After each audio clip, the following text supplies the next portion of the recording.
Queridos, eu não citei o nome de alguns irmãos que estão enfermos, mas no final a gente ora por eles, tá certo? Tem vários irmãos com gripe aí, com a Ana, o irmão Pedro passou o dia no hospital hoje, Sara passou o dia no hospital com ele, a irmã Francineuda também não está bem, tem também Michael não está bem, tem mais outros aí, vários irmãos, né, que estão, vez por outra, escuta a tosse de alguém. Tosse é uma coisa que pega, você já viu? Quando uma pessoa tosse no ambiente, aí todo mundo tosse, né? Tem vários irmãos que estão enfermos. Depois a gente ora, estou citando o nome de cada um, tá certo? Olha, irmãos, eu tenho aqui nas minhas mãos um marca-texto, marca-página, né, que chama, que foi feito com o tema da igreja, tema anual, né, da nossa igreja. 3 maneiras de orar, e atrás tem os propósitos oficiais da igreja, e tem umas linhazinhas que você pode adicionar também seus pedidos de oração e usar para marcar a Bíblia. Eu vou pedir para alguém distribuir para mim, algum dos irmãos aí, dos obreiros. Deixa eu ver. Ô Leozinho, você pode distribuir para mim, filho, isso aqui? O presbítero Leonardo vai distribuir. Dá um para cada um dos irmãos aí. Se faltar, eu trago mais depois, certo? Obrigado. E nós vamos para a palavra de Deus. Pegue a sua Bíblia agora, abre comigo na carta do apóstolo Paulo a Filemon. É a última carta do apóstolo Paulo, fica antes do livro da carta aos Hebreus. Vamos ler a carta do apóstolo Paulo a Filemon. Glória a Deus. Eu estou feliz, irmão. Você está feliz também? Estou feliz. Pastor, mas você está com a cara de assustada, porque eu estou pensando em algumas coisas que eu tenho que fazer. Mas é para a igreja, viu? Minhas coisas é tudo da igreja. Estou pensando o que é que eu vou fazer com o novo convertido sexta-feira. Tem uns que já saíram e não vão participar. Aliás, não saíram, rodou, né? Vai continuar conosco. Então, vai ser uma bênção. Estou pensando em umas coisas aí, que é coisa boa, irmão, para a gente, em nome de Jesus. Mas vou deixar de pensar, vou concentrar na palavra. Deixar de pensar, não, senão eu morro, né? Vou deixar de pensar nas outras coisas e vou concentrar aqui na palavra. Carta de Filemon diz assim, acompanhe comigo na sua Bíblia, pode ficar sentado mesmo. Diz assim: Paulo, prisioneiro de Jesus Cristo, e o irmão Timóteo, ao amado Filemon, nosso cooperador, e a nossa irmã Áfia, e a Arquipo, nosso companheiro, e a igreja que está em tua casa, graça a vós e paz da parte de Deus, nosso Pai, e da de nosso Senhor Jesus Cristo. Graça dou ao meu Deus, lembrando-me sempre de ti nas minhas orações, ouvindo a tua caridade e a fé que tens para com o Senhor Jesus Cristo e para com os santos, para que a comunicação da tua fé seja eficaz no conhecimento de todo o bem que em vós há, por Cristo Jesus. Tive grande gozo e consolação da tua caridade, porque por ti, ó irmão, o coração dos santos foi reanimado, pelo que, ainda que tenha em Cristo grande confiança para te mandar o que te convém, todavia peço-te antes por caridade, sendo eu tal como sou, Paulo, o velho e também agora prisioneiro de Jesus Cristo. Peço-te por meu filho Onésimo, que gerei nas minhas prisões, o qual noutro tempo te foi inútil, mas agora a ti e a mim muito útil, e tu tornei a enviar, e tu torna a recebê-lo como ao meu coração. Eu também o quisera conservar comigo, para que por ti me servisse nas prisões do Evangelho. Mas nada quis fazer sem o teu parecer, para que o teu benefício não fosse como por força, mas voluntário. Porque bem pode ser que ele se tenha separado de ti por algum tempo, para que o retivesses para sempre, não já como servo, antes, mais do que servo, como irmão amado, particularmente de mim, e quanto mais de ti, assim na carne como no Senhor. Assim, pois, se me tens por companheiro, recebe-o como a mim mesmo. E se me faz algum dano ou te deve alguma coisa, põe isso na minha conta. Eu, Paulo, de minha própria mão o escrevi. Eu o pagarei, para te não dizer que ainda mesmo a ti próprio, a mim te deves. Sim, irmão, eu me regozijarei de ti no Senhor. Reanima o meu coração no Senhor. Escrevi-te confiando na tua obediência, sabendo que ainda farás mais do que digo. E juntamente prepara-me também pousada, porque espero que, pelas vossas orações, vos hei de ser concedido. Saúdo-te, Epáfras, meu companheiro de prisão, por Cristo Jesus. Marcos, Aristarcos, Demas e Lucas, meus cooperadores. A graça de nosso Senhor Jesus Cristo seja com o vosso espírito. Amém. Amém, queridos? Glória a Deus. Para quem leu o livro de Judas, agora já pode dizer que leu 2 livros da Bíblia, né? Para quem nunca leu, leu a carta de Paulo a Filemon. E eu louvo a Deus, irmãos, por nós, por eu poder comentar o livro de Filemon. Queridos irmãos, a carta de Paulo a Filemon, ela é uma das cartas particulares do apóstolo Paulo. Ela tem as suas peculiaridades. Eu falei para os irmãos em outra oportunidade que o apóstolo Paulo, ele escreveu cartas que nós podemos categorizar essas cartas. O apóstolo Paulo escreveu cartas para cidades, não é? Por exemplo, Romanos, carta a Éfeso, a Colossos, a Tessalônica, e ele escreveu uma carta para uma região de cidades, não para uma cidade, mas para uma região, que é a carta do apóstolo Paulo aos Gálatas. E ele escreveu algumas cartas para pessoas, como por exemplo as cartas a Timóteo, a carta a Tito e a carta a Filemon. Algumas cartas do apóstolo Paulo escreveu, por exemplo, quando estava viajando, e outras cartas ele escreveu quando estava na prisão. E a carta a Filemon, ela tem algumas características, e eu quero explicar alguns detalhes dessa história de cartas aos irmãos. Os irmãos já ouviram alguém pregar e citar, por exemplo, ora dizer carta, ora dizer epístola, não é? Ora cita carta e ora cita epístola. E qual é a diferença entre uma carta e uma epístola? A diferença é que uma carta, ela tem uma quantidade limitada de palavras e ela é endereçada a uma pessoa com um assunto específico. A epístola, ela não tem limites de palavra e ela tem um caráter universal, tá certo? Tem essa diferença. Mas por que, pastor, que por exemplo a carta a Filemon também a gente chama de epístola? É porque o apóstolo Paulo ele escreveu cartas específicas, mas as suas cartas elas tomaram a proporção de epístolas. Por exemplo, a carta a Filemon, ele escreveu a Filemon e a sua família, a sua esposa e a seu filho. Mas é uma carta que tomou quase 20 séculos de diferença de idade, que fala conosco hoje. Então é uma carta que se transformou em epístola. Então quando os irmãos falarem que a carta de Paulo também pode ser chamada epístola, não é que seja a mesma coisa carta e epístola, é porque a carta tomou a proporção de epístola.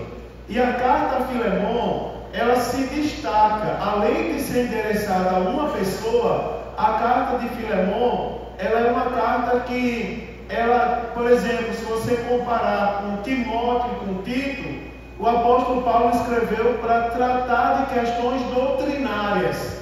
Já Filemão não, ele escreveu para tratar de um assunto pontual, de um assunto particular. Ele escreveu para falar sobre Onésimo, sobre um escravo fujão, não é? Que foi conhecer o apóstolo Paulo em Roma, e agora o apóstolo Paulo manda ele voltar para a casa do seu Senhor. Então é um assunto pontual, não é um assunto doutrinário, é um pedido, é uma gentileza que o apóstolo Paulo pede para Filemão. Então tem uma diferençazinha. Quando nós vamos analisar a carta de Filemão, e aí eu vou falando mais sobre ela à medida que eu for desenvolvendo, nós aprendemos que ser crente não é só, irmãos, a gente obedecer doutrinas. Além de doutrinas, a Bíblia Sagrada é cheia de doutrinas. O que são doutrinas? São ensinamentos pontuais. Por exemplo, a doutrina do Espírito Santo, a doutrina da salvação, a doutrina da fé, a doutrina da santidade. São assuntos pontuais, são ensinamentos pontuais. Agora, além de um conjunto de doutrinas, nós também aprendemos, quando lemos a Bíblia Sagrada, outros assuntos, como por exemplo, a temática, o que predomina na carta de Filemão é a questão do relacionamento, é a questão do relacionamento com Deus e também com o irmão. Como nós vamos, não é, nos comportar frente a Deus, qual o sentimento que nós devemos ter no coração quando nos relacionamos com Deus e também com os irmãos que estão do nosso lado. Essa carta aqui, ela é tida pelos estudiosos como um grande manual de relacionamento. É uma carta que vai tratar, vai falar conosco sobre assuntos como, por exemplo, amor, como perdão, como restituição e também assuntos como reconciliação, tá certo? São assuntos aqui que vão falar conosco. O que acontece? Uma visão geral da carta. Acontece que o escravo de nome Onésimo, ele, segundo o versículo de número 18, versículo número 18 diz: e se este te fez algum dano ou te deve alguma coisa, o que dá a entender que o escravo Onésimo, de alguma maneira, ele causou um prejuízo ao seu senhor e ele fugiu para Roma. Agora preste bem atenção aqui à interpretação da carta. Eu vou dizer aos irmãos, primeiro eu vou falar de questões históricas, depois eu entro em algumas pontualidades, como de costume. Preste atenção que Roma, naquela época, era uma localidade que 90% do público de Roma eram escravos. Roma era quase toda formada por escravos. E tinha uma legislação forte e dura sobre os escravos. Por exemplo, quando o escravo fujão ele era recapturado, a história diz que era com ferro, ele era marcado com F no meio da testa, para indicar que ele era fujão e ele ser menosprezado e maltratado pelos outros. Ele recebia como pena tortura até a morte, não é? Ele era torturado, maltratado até a morte. E havia todo um procedimento. Por exemplo, como maior parte da população de Roma era de escravos, então tinha toda uma preocupação governamental para que esses escravos não se amotinhassem, eles não se levantassem contra o governo. Naturalmente, como eles eram maioria, se eles se levantassem contra o governo, eles iam prevalecer. Então, todo e qualquer escravo que tinha uma tendência ou tomava uma atitude de amontoamento, ele era morto, ele era crucificado, tá certo? Ele era penalizado. Agora, o escravo Onésimo, ele foge da casa do seu senhor em Colossos e ele vai até Roma e ele encontra o apóstolo Paulo. Alguns dizem que ele encontrou o apóstolo Paulo, que ele foi preso em Roma e encontrou o apóstolo Paulo preso. Eu, porém, não acredito dessa maneira, porque se ele tivesse sido preso, as autoridades de Roma tinham devolvido ele para Filemão. Mas não foi isso que aconteceu.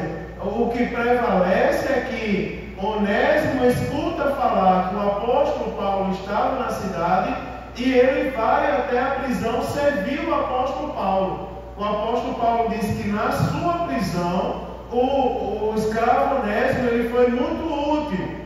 Então, provavelmente, o que estava escondido, não é, no meio da multidão de Roma, ele procura o apóstolo Paulo como um escape.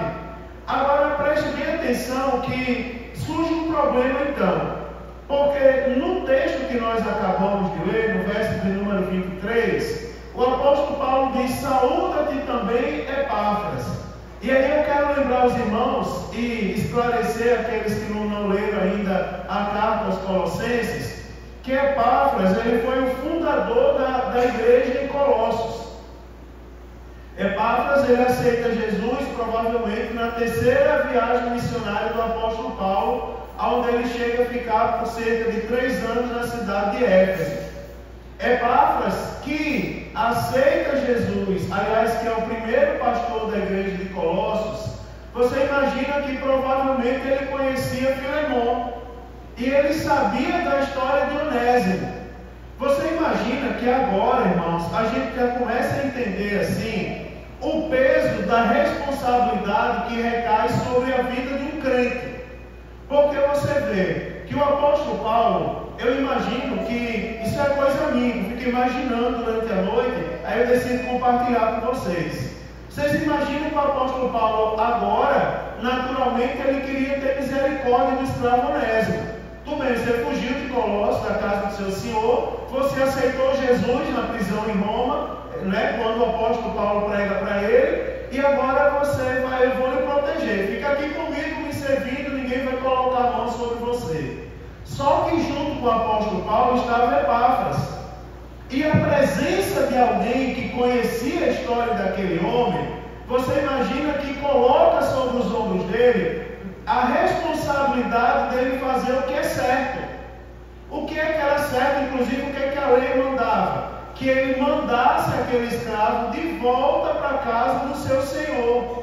Porque ele estava com uma pessoa. Você imagina se ele não mandasse? Você imagina se ele abrisse uma exceção? Isso fala conosco porque vem aquela verdade que choca a gente, que vai de encontro ao nosso costume natural. Por exemplo, o crente não age pela amizade, o crente age pela palavra de Deus, o crente age pela verdade, e isso é chocante.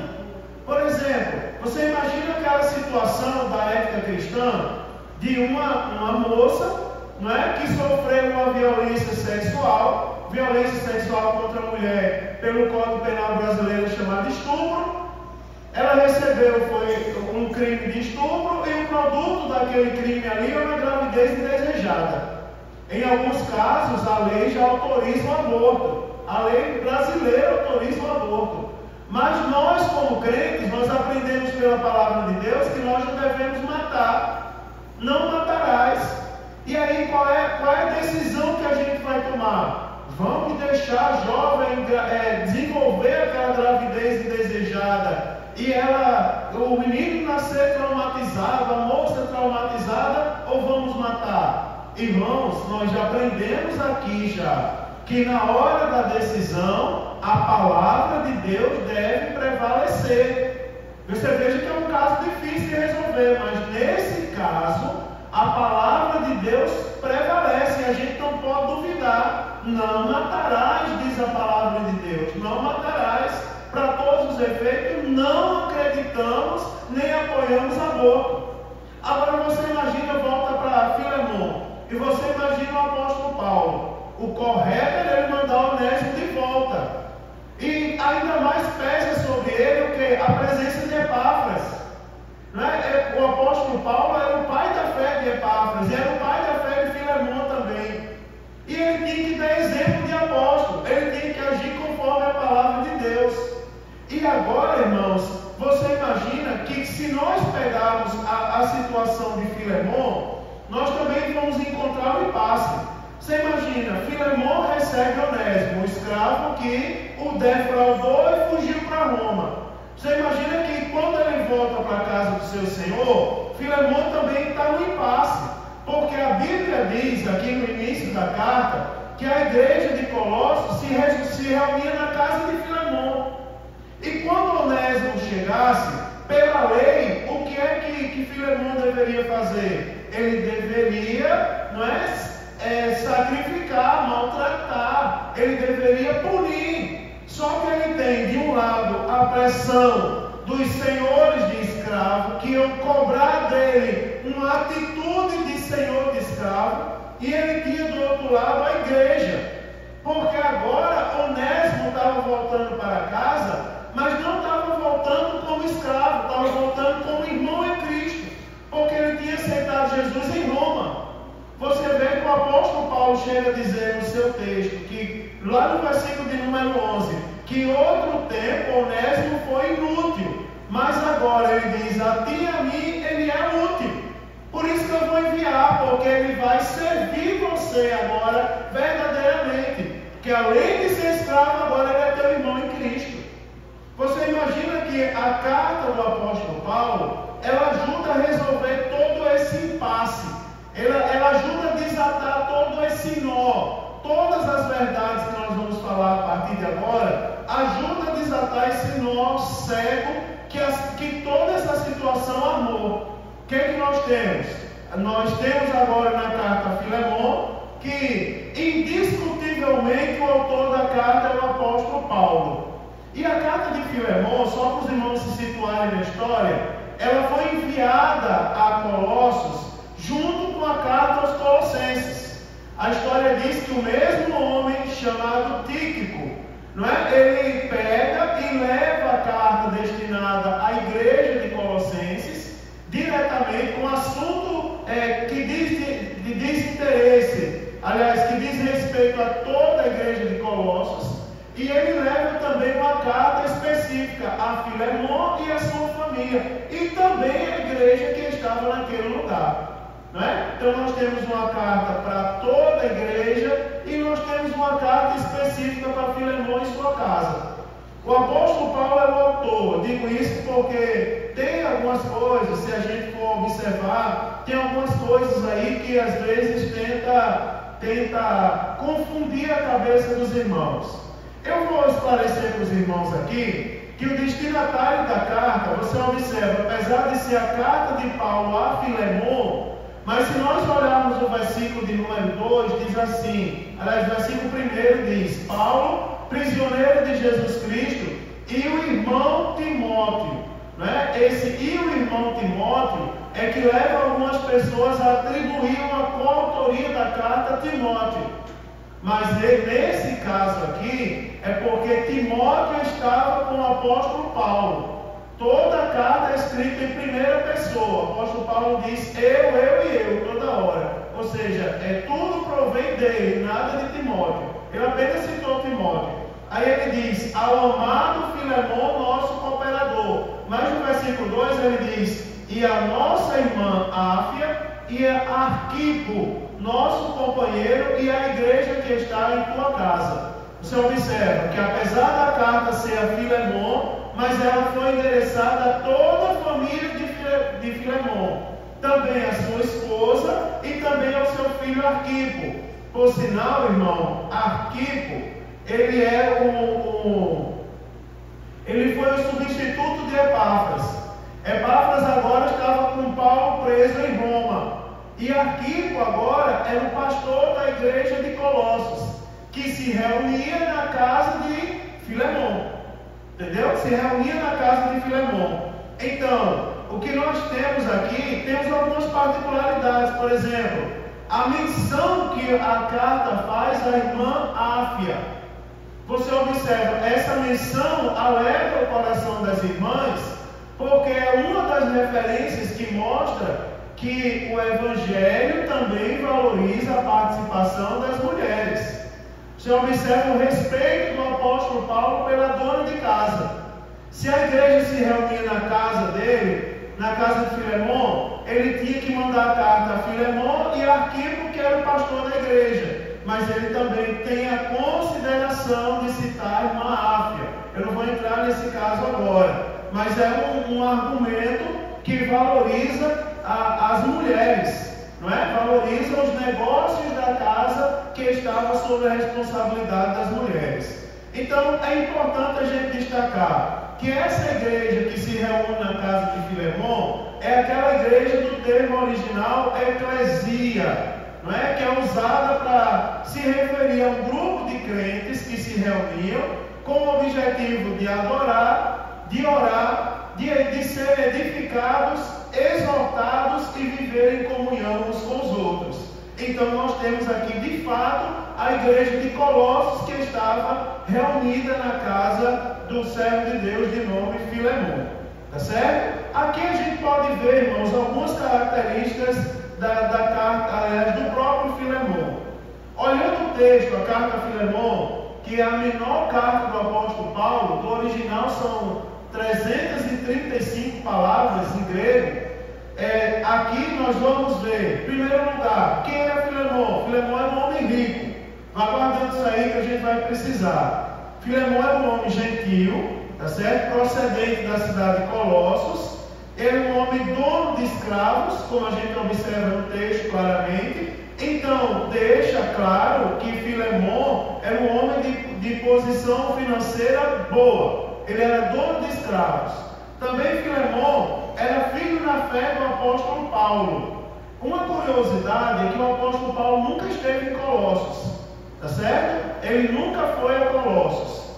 E preste bem atenção, é muito a sério isso aqui, tá certo, irmãos?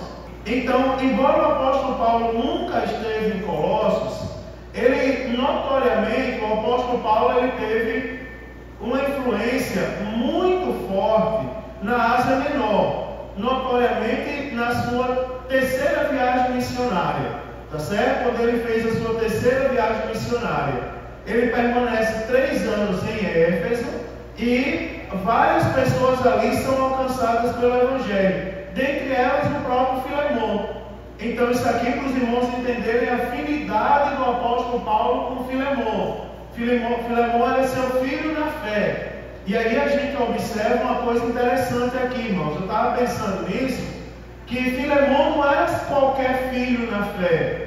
Se a gente observar aqui, nós vamos observar que o apóstolo Paulo, ele tem uma consideração. Ele diz a Filemon que ele poderia usar de autoridade, mas ele decide pedir um favor. Ele sabe que Filemon vai levar em consideração o pedido dele pelo fato de ser seu filho na fé. E vem uma lição a todos nós que estamos aqui. É a valorização, irmãos, de 2 posições: de nós sermos filhos na fé e de nós gerarmos filhos na fé. Porque tem coisas que não podem morrer. Por exemplo, eu fico meio triste quando eu escuto alguém se referir, vamos supor, vou dar um exemplo. Essa semana eu estava no tempo central, lá no plantão. Eu não fico no plantão, porque eu tenho o meu expediente, tenho minhas outras atribuições ali. Mas vez por outra eu passo pelo plantão e quando tem alguma situação eu sou convidado a participar ali, ajudar a resolver. E chegou um homem e disse aí, o homem começou a falar, esbravejar, e no final ele disse: por causa disso eu vim falar com o Sérgio. Aí eu disse a ele assim: eu posso só lhe passar um ensinamento? Aí ele disse: pode. Eu disse: para todos os efeitos ele é o pastor Sérgio. Chame-o de pastor Sérgio. Não, para mim é Sérgio. Eu disse: então você está no lugar errado. Porque primeiro que tudo, a gente deve reconhecer a autoridade que foi dada por Deus. Os irmãos que estão aqui, eu nunca chamei o senhor de Maci, não é? No máximo eu chamo o irmão Maci, e quando o irmão Maci me chama, eu respondo com o senhor. Você já observou isso? Quando o Zaqueu me chama, o presbítero Zaqueu, eu respondo com o senhor, não é? Até Exuel, que é mais novo que eu, o presbítero Exuel, nosso segundo dirigente, ele fala assim: pastor, eu digo senhor, porque é uma questão de, não é isso, digamos, opressão, porque pelos detalhes a gente vai guardando no nosso inconsciente a nossa posição, né? A gente vai armazenando quem nós somos, e você observa que isso está meio que morrendo. Tem muitas pessoas aqui que são crentes há mais tempo que eu, tem mais tempo de fé do que eu. E naquela época, eu lembro que até a cadeira que o pastor sentava, a gente tinha temor. Eu estou dizendo que ninguém tem que ter temor à cadeira que eu sento, mas eu estou dizendo que naquela época, a cadeira que o pastor sentava tinha um certo temor. Eu não sei se vocês alcançaram essa época. A gente nem se aproximava e nem ousava sentar lá, porque era o lugar que o pastor sentava. Hoje em dia, a gente vê pais ensinando aos filhos que não se deve respeitar o pastor da igreja. E eu vou tirar o pastor da jogada, mas não se deve respeitar o líder na igreja. Você sabia que a gente deve temer as irmãs do círculo de oração? Sabe por quê? As líderes do círculo de oração, a gente tem que ter temor. Porque pelo fato delas estarem na liderança, Deus tem um negócio especial com elas. Porque Deus não tem um negócio com a sua igreja? Vocês concordam comigo? Veja como esse assunto é profundo. Deus não tem uma coisa com a igreja. Por exemplo, Deus tem compromisso com a sua igreja. Um dia Jesus vai voltar para levar a igreja para o céu. Não é? E importa que todos nós façamos parte da igreja. Você imagina, às vezes, você sabia que nem todo mundo que passa por aqui está com a vida apta a pregar? Nem todo mundo que passa por aqui está com a vida apta a louvar a Deus, a pelo menos chegar aqui no púlpito da igreja. O púlpito é esse móvel, onde a gente apoia a Bíblia para pregar. Você sabia que nem todo mundo está apto? Mas por que Deus usa? Porque Deus tem compromisso com a sua igreja. Não é? A igreja é a noiva do Cordeiro. Aprenda isso, a igreja é a noiva do Cordeiro. Quando se estabelece uma liderança, às vezes tem pessoas que não têm experiência, por exemplo, de ser pastor, aí ele chega num lugar e diz assim: eu vou mudar todo mundo, tirar todo mundo. Não, não se mexe com ninguém. Se alguém sair da posição, vai se ter com Deus. Agora, pastor nenhum mexe com ninguém, porque o pastor é mordomo, ele não é o dono da igreja. E ele deve reconhecer que se as pessoas estão ali é porque Deus permitiu. É interessante porque o apóstolo Paulo, você vai observar aqui, que essa história de filho da fé, ela deve trazer de volta ao nosso coração o sentimento de responsabilidade para com as pessoas que Deus coloca sobre a gente. Você está entendendo? Respeito sobre as pessoas que Deus coloca. Não tem hoje em dia, no sentido generalizado, não tem uma falta de respeito? Tem. Na maneira como se fala. Por exemplo, alguém já veio falar comigo e me chamou de bicho. É bicho. Eu queria, mas usou mesmo esse termo. Chegou, me assustei. Pegou, bateu nas minhas costas. É bicho. Será que eu podia ensaiar na igreja? Aí eu olhei para ele assim, com a vontade de responder, mas não era hora de responder para não criar confusão, sabe? Para não criar atrito, que é o que o inimigo quer. Aí eu disse: ô abençoado, agora os irmãos estão limpando a igreja, depois que eu limpar, você ensaia. Mas eu fiquei olhando aquilo ali, não foi aqui não, eu fiquei olhando aquilo ali, e eu fiquei dizendo assim: meu Deus, olha a maneira como as pessoas tratam o pastor da igreja. Você está entendendo, irmãos? É verdade. Primeira coisa, e ter um filho na fé. Não só respeitar aquelas pessoas que estão com a responsabilidade sobre a gente. Você imagina que aquela história de dizer que os filhos do crente são meus filhos, eu levo muito a sério. Está entendendo? Porque nesse tempo, Deus colocou os crentes dessa igreja para eu cuidar. Então eu tenho que cuidar como filhos mesmo. Thaís entende essa posição já. Ela é bem madura nisso. Ela sabe, o Mário também entende. Vez por outra ele dá uma murmuradazinha e quer um abraço a mais, mas já entende também esse negócio, porque é responsabilidade do pai cuidar. Agora tem que ser responsabilidade nossa. A Bíblia diz, por exemplo, quando se refere às mulheres, que as mais velhas sejam exemplo às mais novas. Não é? Ou seja, colocando a responsabilidade sobre os nossos ombros de cuidar dos outros. Caim, onde está o teu irmão Abel? Aí Caim diz assim: sou eu o guardador do meu irmão? A resposta ele dá para Deus? Né, irmãos? Então, são assuntos que a gente não pode perder de vista. Filemon era filho na fé do apóstolo Paulo, né? E o apóstolo Paulo tinha como um filho exemplar, ou seja, ele sabia que Filemon o considerava como pai na fé. Tá certo? Eu não posso falar algumas coisas para os irmãos para não soar murmuração, mas tem pessoas que procuram a gente porque para a gente estar numa posição de liderança, você tem que saber estar na posição de liderança. Mas tem pessoas que procuram a gente com interesse. Não são as pessoas de casa. Às vezes são pessoas que vêm de fora. Por exemplo, vamos lá agora eu vou trazer para mim de novo. Não estou dizendo que aconteceu, mas já aconteceu comigo em outras épocas. Leozinho está comigo há algum tempo, já presenciou algumas coisas desse tipo. Eu vou lá porque esse pastor tem cara de bobo.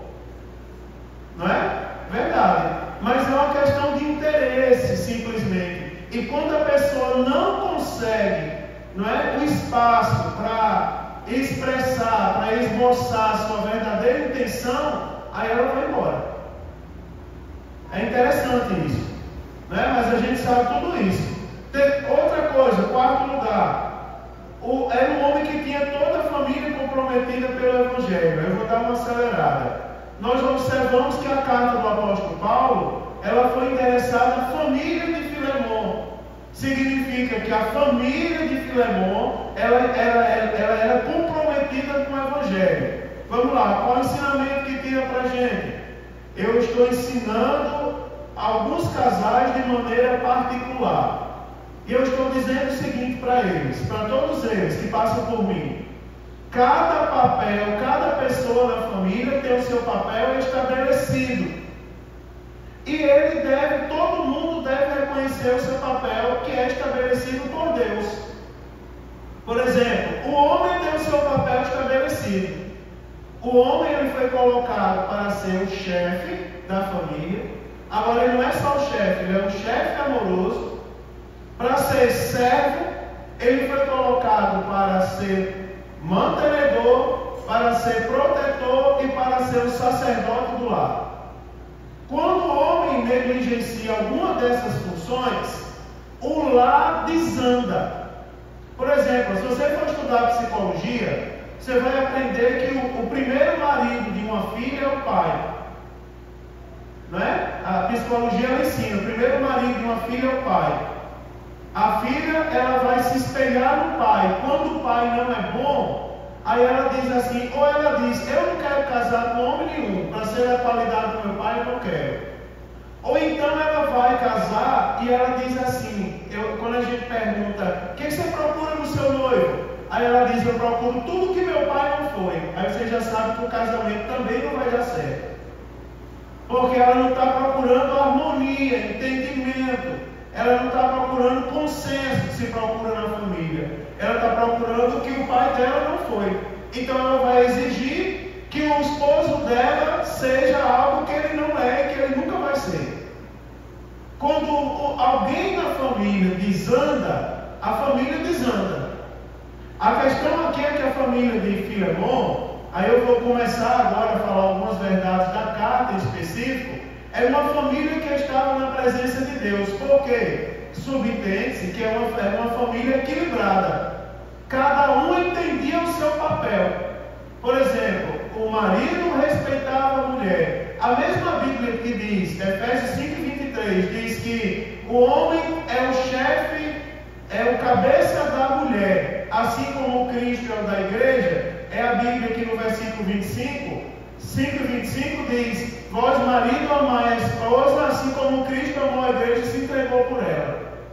Ou seja, a mesma Bíblia que manda o homem ser chefe, manda o homem amar, de maneira incondicional. Então o marido tem o seu papel estabelecido, a esposa tem o seu papel estabelecido e os filhos têm o papel estabelecido.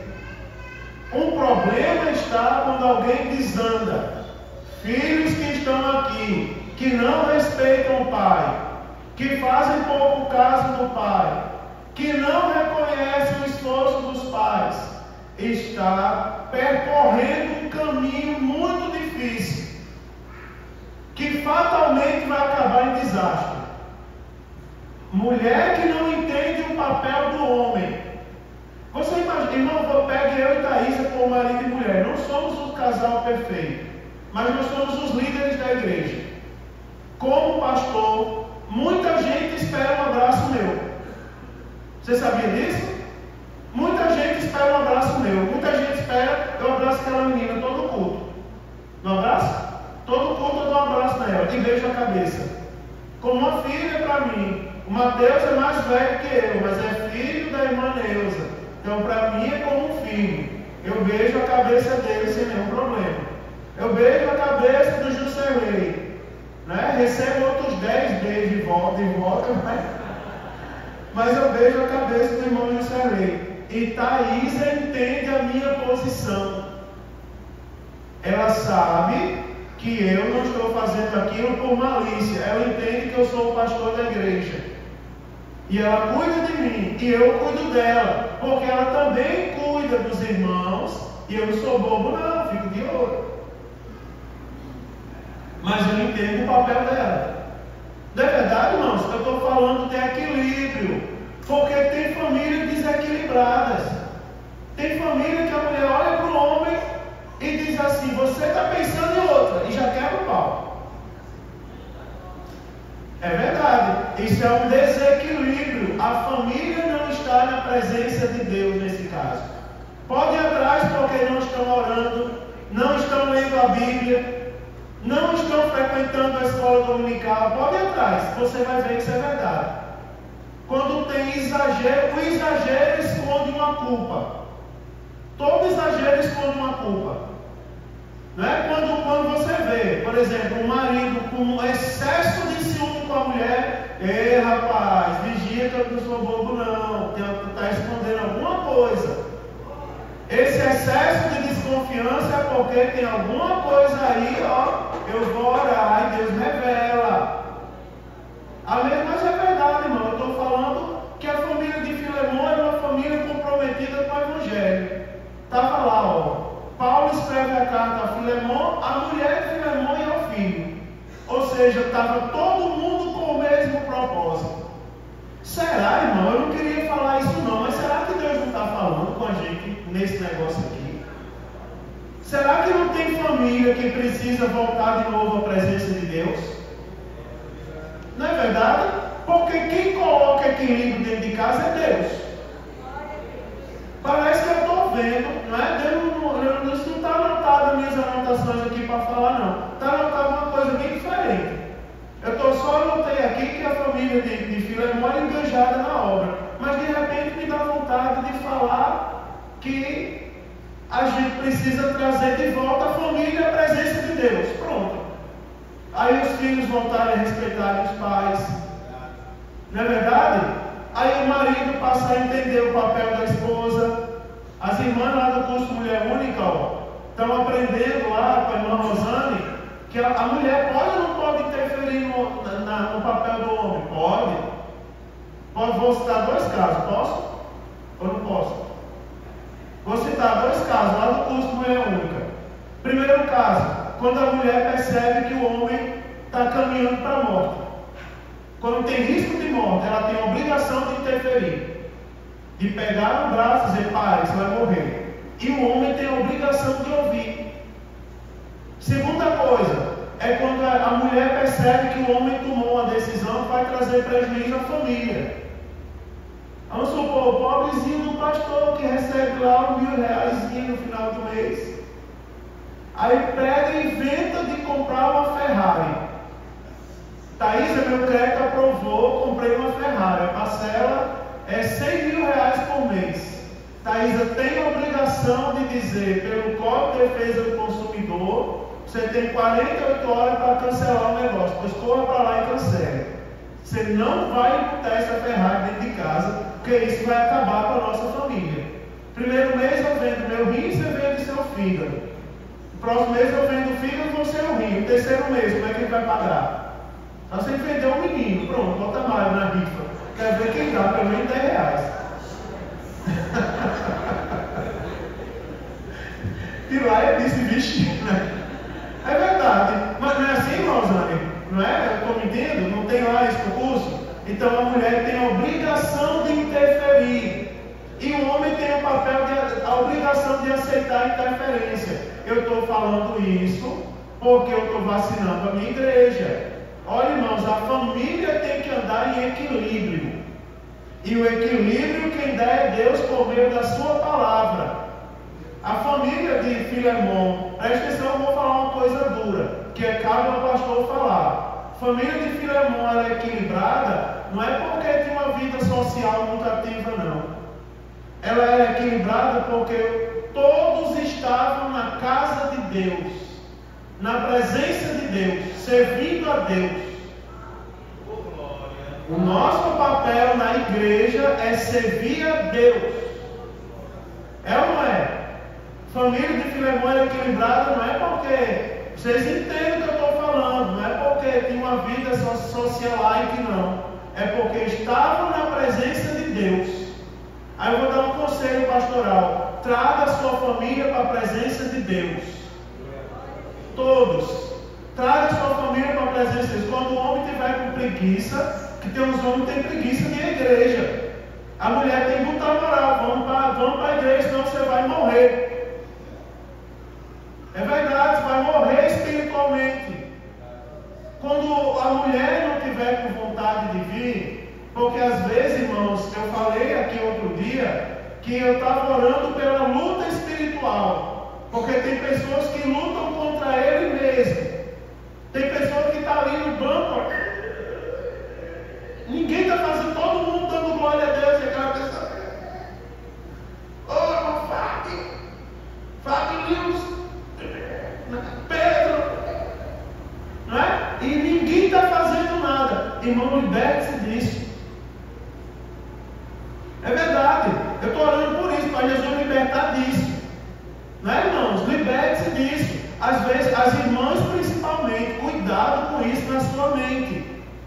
Tá certo? Um dia uma esposa de um obreiro numa igreja que eu passei cismou que eu não dava oportunidade ao marido dela.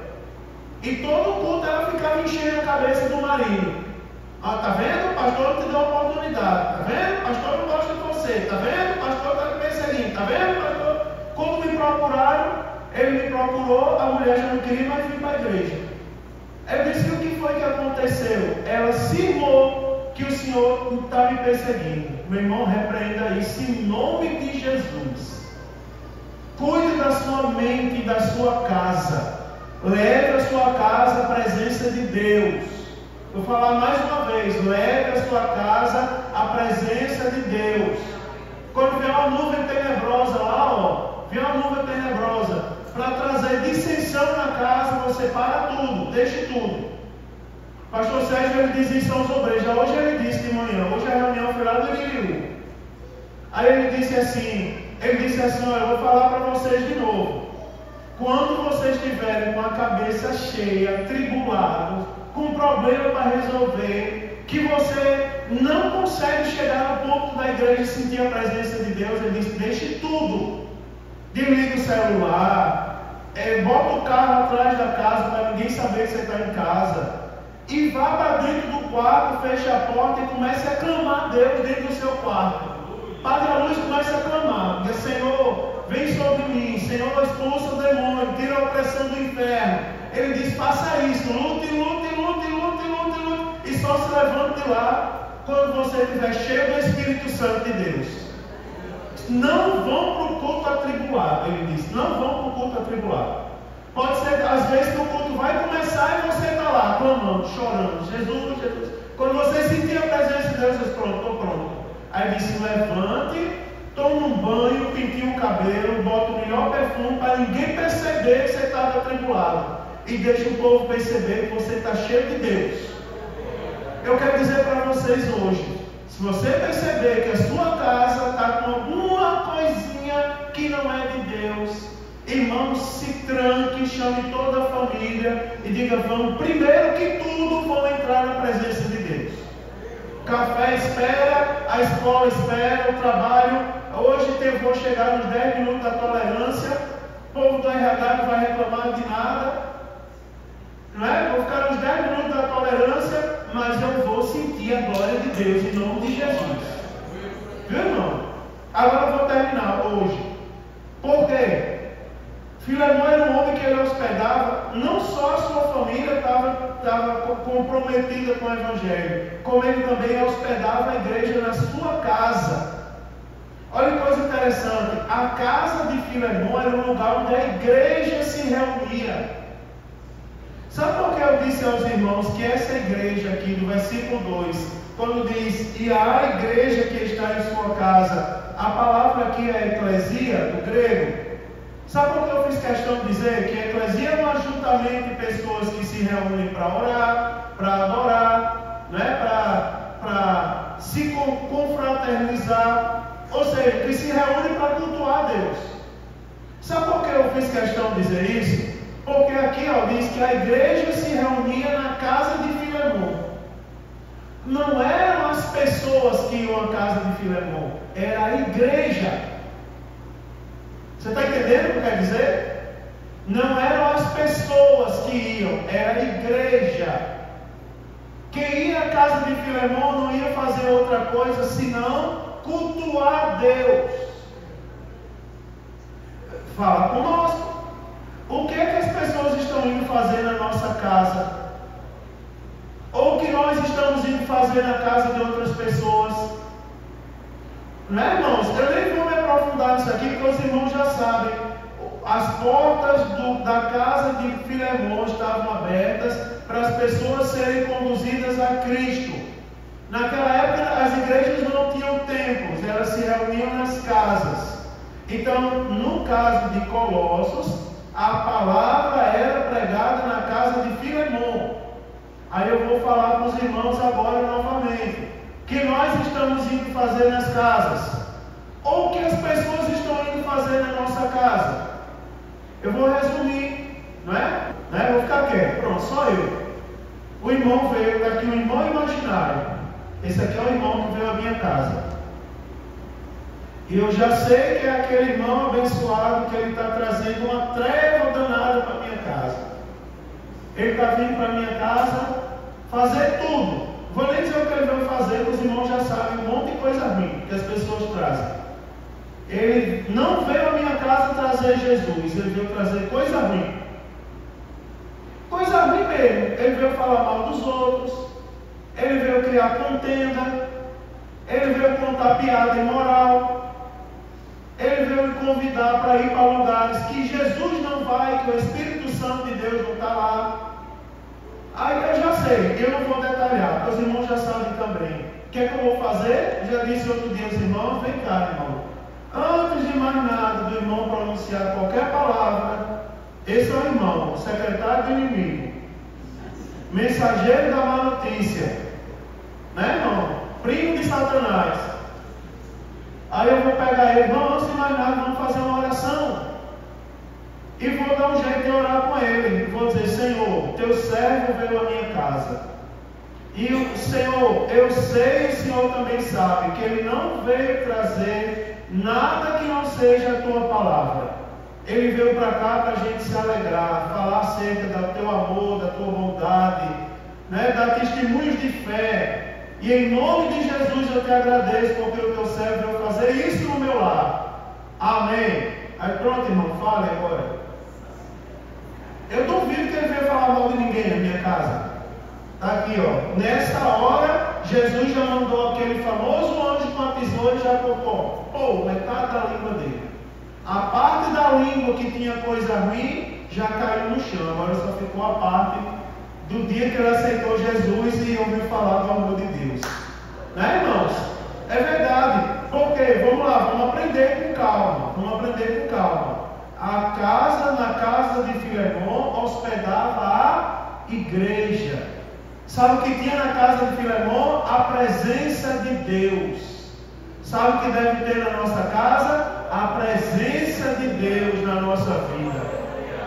Não é só com pessoas que frequentam fisicamente, mas o que é que a gente está levando, por exemplo, virtualmente? Eu vou tocar em assuntos mais modernos. Por exemplo, a velha TV, né, irmãos? A velha TV está ligada em quê na nossa casa? É pecado ter TV? Não. É o uso que se dá para ela. Né? O velho celular, o que é que ele está trazendo para a nossa vida?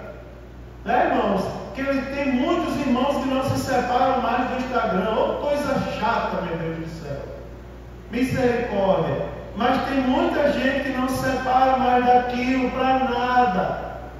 O que aquilo ali está trazendo para você? Pega os 10 minutinhos que você está lá no Instagram, ó, e vai fazer a leitura diária, meu irmão. E vai ler a palavra de Deus. Né? Para fazer a leitura, 10 minutos para fazer a leitura não tem, mas o Instagram e a TV. O que a gente está levando para dentro da nossa casa, irmãos? Nós estamos levando a presença de Deus? Nós estamos adorando a Deus dentro do nosso lar, ou a gente está levando outras coisas? Quer ver uma coisa? A Bíblia diz assim, ó, que a boca fala do que o coração está cheio. Você sabia que o coração da gente se enche pelos sentidos? Que você cheira, que você escuta, que você toca, aquilo ali vai encher o coração. A Bíblia diz que a boca fala do que o coração está cheio. Você sabia que a pessoa que enche o coração com muito palavrão, daqui a pouco ela vai arrotar o quê? Glória? Ela vai arrotar um palavrão. Você sabia a pessoa que... Você já viu os maiores assassinatos do Brasil em série? Lá no Rio de Janeiro teve outra época um menino que saiu atirando nas escolas, matou um bocado de gente. Quando entraram no quarto dele, a primeira coisa que encontraram foi um jogo no videogame. Que ele passava um dia assistindo, jogando. De tanto alimentar o coração com aquilo ali, um dia pegou a arma e saiu matando todo mundo. De tanto ver adultério, aí a pessoa quer adulterar. De tanto ver tantas coisas ruins que eu podia falar. Qual foi o pecado do rei Davi? Qual foi o pecado do rei Davi? Foi lá olhar a mulher dos outros tomar banho. Foi o que aconteceu, irmão? Desgraçou a vida. No lugar de trazer a igreja para dentro da casa dele, foi o que ele trouxe? O adultério, o pecado. Isso aqui é forte, irmão. Isso aqui as pessoas não querem mais falar. Eu vou falar uma coisa boa, vou terminar na exortação. Mas fica assim um ensinamento a todos nós. Não é uma dica, nem um pedido. É um ensinamento. Leve Jesus para dentro da sua casa. Valorize a sua igreja. Valorize os líderes da sua igreja. Preste atenção nas coisas que eu já falei hoje. E eu vou terminar dizendo uma coisa. Quando o apóstolo Paulo, vou falar duas coisas que tem no texto aqui. Primeiro é que o apóstolo Paulo, ele não disse que era escravo de Roma. O apóstolo Paulo, ele não disse que era, ele não murmurou. Ele falou que era prisioneiro de Cristo. Quando ele se identifica, duas coisas que eu quero falar. Ele disse que é prisioneiro de Cristo. Primeira coisa é que o apóstolo Paulo não murmurou do seu sofrimento. Para o apóstolo Paulo, o sofrimento que ele estava passando, na verdade, era parte do plano de Deus para algo maior que é glorificar Deus através da vida dele. É uma postura interessante para a gente que não quer mais sofrer hoje em dia. Né, irmãos? Por qualquer sofrimento, desiste. Por qualquer coisa, baixa a cabeça. Eu contei para os irmãos aqui, não sei quando foi, não sei se foi no sábado ou no domingo. Eu disse aos irmãos no dia que disseram que eu não sabia cantar. O meu sentimento, Luan, ainda hoje eu não aprendi. Mas o meu sentimento era como que eu lembrei do Mefibosete, que caiu e ficou aleijado de ambos os pés. Quebraram minhas pernas naquele dia, eu cantando o Desejo Missionário no Templo Central, e o homem disse atrás: ô menino para cantar ruim. E eu cantei: eu quisera, senhoria, proclamar, mesmo aqueles quase menos. Vai cantar os ouvidos, mas eu vou cantar. Cantei, mas eu saí dali tão oprimido, até Deus usar alguém e dizer: eu uso o que eu quero, na hora que eu quero, do jeito que eu quero, e é para a glória do meu nome. Pronto, a partir dali eu aprendi a lição. Aprendi a lição. Nunca mais, você sabe o que foi que eu passei hoje? Pastor, é bom ser pastor, né? Vir no culto e se alegrar, e pular, e pegar a Bíblia e pregar. Vem para cá para tu ver. Você sabe o que eu passei hoje? Eu não vou contar a vocês. Porque minha função não é contar coisa ruim. Minha função é dizer: tudo que eu passei hoje é parte do plano de Deus na minha vida, para que o nome dele seja glorificado. Tudo contendeu hoje para que eu não estivesse aqui, mas olha eu aqui novamente, pregando a Bíblia, ensinando para vocês alguma coisa. Primeiro, o apóstolo Paulo não murmurou do seu sofrimento. Ele não era prisioneiro do governo romano, ele era prisioneiro de Cristo. Olha, vou falar, 2 minutos. Pare de ficar citando Satanás na sua vida. Satanás não tem nada a ver com sua vida. O apóstolo Paulo não disse que era prisioneiro de Satanás, ele disse: não, eu sou prisioneiro de Cristo. Há poucos dias eu estava orando com uma pessoa, a pessoa caiu no chão. E eu fui olhar para aquela pessoa e ela rolou para um lado, rolou para o outro. Aí eu chamei pelo nome, fulano, que eu conhecia a pessoa. Aí a pessoa parou de rolar e olhou para mim. O que é que você está sentindo? Eu disse: eu estou sentindo a presença de Deus de uma maneira muito forte. Mas se você pega uma pessoa inexperiente, a pessoa cai no chão, já iam lá: sai Satanás, sai Satanás. Não era Satanás. Aquela pessoa se levantou dali uns 20 minutos depois, completamente transformado pela glória de Deus. Não cite, primeiro conselho, não cite Satanás na sua vida. Satanás não tem nada a ver com sua história. Desde o dia que você aceitou Jesus, que a sua vida pertence a Deus e está sob o controle dele. A segunda coisa que, quando o apóstolo Paulo foi citar, ele lembrou de 2 coisas interessantes que eu já falei para os irmãos, vou citar hoje para terminar. Ele disse: a graça e a paz vos sejam multiplicadas. Primeiro, irmão, 2 coisas que a gente não pode esquecer sobre a nossa vida. Primeiro, a graça. Você lembra o que é a graça? A graça é algo que nós não merecíamos, mas Deus nos deu. Não é verdade? A misericórdia é algo que a gente merecia e Ele não deu. Mas a graça é algo que a gente não merecia e Ele nos deu. Primeira coisa, o que é que nós temos na nossa vida para a gente sair daqui feliz hoje? Primeiro, a graça. Nós não merecíamos estar aqui, mas Jesus pagou o preço para que nós estivéssemos aqui essa noite, ouvindo a palavra dele, sendo edificados através da palavra. Segunda coisa, irmãos, que não pode faltar na nossa vida é a paz. Segunda coisa, desde o dia que aceitamos Jesus, que o Senhor Jesus colocou paz em nosso coração. E pense numa coisa que a gente deve lutar por ela: paz no coração. 2 coisas que não podem se dividir: é a graça e a paz. Nós temos que colocar de uma vez por todas na nossa mente que estamos aqui porque Deus nos amou primeiro. Nós não amamos Ele nos amou primeiro. Por isso que estamos aqui. Segundo, Ele colocou paz em nosso coração. O que isso quer dizer? Vou terminar com uma palavra profética. Descanse o seu coração e tenha paz na sua alma. Confie em Deus. Confie em Deus. Porque Deus está no controle de tudo. Olha, irmãos, eu vou falar para vocês. Para chegar aqui não foi fácil. Eu já levei facão, rabo de galo no pescoço, revólver batendo. Como é que chama quando o revólver não dispara, Fábio?